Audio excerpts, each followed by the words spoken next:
വളർത്തുമൃഗങ്ങൾക്ക് ദയാവധം നൽകേണ്ടി വരുന്ന സാഹചര്യത്തിൽ മനം നൊന്ത് ആത്മഹത്യ ചെയ്ത് യുവ മൃഗഡോക്ടർ. അരുമ മൃഗങ്ങൾക്ക് പരിചരണവും മരുന്നും ഉറപ്പാക്കാതെ അവയെ ദയാവധത്തിലേക്ക് നയിക്കുന്നതിൽ മനം നൊന്താണ് യുവ മൃഗഡോക്ടർ ജീവനൊടുക്കിയത്. UK-യിലാണ് സംഭവം. ജോൺ എല്ലിസ് എന്ന 35-കാരനായ യുവ വെറ്റിനറി ഡോക്ടറാണ് ഇത്തരത്തിൽ ആത്മഹത്യ ചെയ്തത്. മൃഗങ്ങൾക്ക് ദയാവധത്തിന് നൽകുന്ന മരുന്ന് സ്വയം കുത്തിവെച്ചാണ് ജീവനൊടുക്കിയത്. അതേസമയം ജോണിന്റെ വ്യക്തിജീവിതത്തിലും ചില പ്രശ്നങ്ങൾ ഉണ്ടായിരുന്നുവെന്നാണ് വിവരം.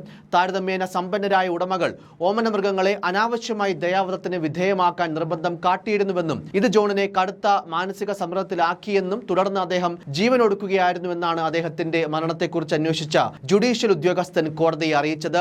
ക്ലിനിക്കിന് പുറത്ത് പുത്തൻ കാറുകളിൽ വന്നിറങ്ങുന്നവർ പോലും തങ്ങളുടെ അരുമ മൃഗങ്ങൾക്ക് വേണ്ടി പണം ചെലവഴിക്കാൻ തയ്യാറാകാത്തതിൽ ജോൺ ദുഃഖിതനായിരുന്നുവെന്നും ജുഡീഷ്യൽ ഉദ്യോഗസ്ഥൻ കൂട്ടിച്ചേർത്തു.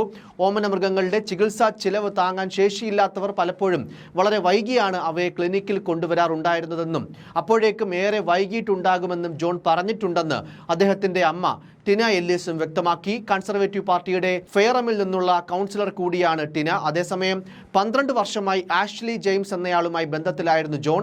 ഈ ബന്ധം നിലനിൽക്കെ Ryan hunt എന്നയൊരാളുമായി John അടുപ്പത്തിലായി.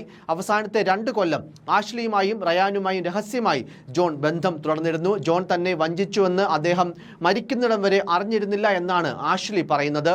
Anderson Moors veterinary സ്പെഷ്യലിസ്റ്റിലെ resident ഡോക്ടറായിരുന്നു മരണപ്പെട്ട ജോൺ. സാമ്പത്തികമായ പല പ്രശ്നങ്ങളും അതുപോലെ തന്നെ ഉറങ്ങാൻ കഴിയാത്ത ബുദ്ധിമുട്ടുമൊക്കെ തനിക്കുണ്ടെന്ന് ഇദ്ദേഹം അമ്മയോട് പറഞ്ഞിരുന്നുവെന്ന വിവരം കൂടിയുണ്ട്. മാത്രമല്ല ആഷ്ലിയുമായി പിരിയാൻ പോകുന്നുവെന്നും അമ്മയോട് പറഞ്ഞിരുന്നു. ക്ലിനിക്കിലെത്തിയ ജോൺ തന്റെ ഒരു സുഹൃത്തിന്റെ നായയെ ദയാവധത്തിന് വിധേയനാക്കാൻ മരുന്നെടുക്കാൻ അനുമതി ലഭിച്ചിട്ടുണ്ടെന്ന് അവിടുത്തെ നഴ്സിനോട് പറഞ്ഞു. മരുന്നെടുത്ത ജോൺ ഒരു സുഹൃത്തിന്റെ വീട്ടിലേക്ക് പോവുകയും ചെയ്തു. എന്നാൽ ആ സമയത്ത് സുഹൃത്ത് വീട്ടിലുണ്ടായിരുന്നില്ല. അവർ അവധി ആഘോഷിക്കുന്നതിനായി മറ്റൊരിടത്തേക്ക് പോയതായിരുന്നു. സുഹൃത്തിന്റെ വീട്ടിലെ ശുചിമുറിയിൽ വെച്ചാണ് ജോൺ മരുന്ന് സ്വയം കുത്തിവെച്ചത്. ഗുരുതരാവസ്ഥയിലായ ഇദ്ദേഹത്തെ ആശുപത്രിയിൽ പ്രവേശിപ്പിച്ചുവെങ്കിലും മരണം സംഭവിക്കുകയായിരുന്നു. ജീവനൊടുക്കുന്നതിന് മുൻപ് ഇരു പങ്കാളികളെയും ജോൺ ഫോണിൽ വിളിച്ചിരുന്നുവെന്നും അന്വേഷണത്തിൽ പോലീസ് കണ്ടെത്തി. News desk, focus news TV.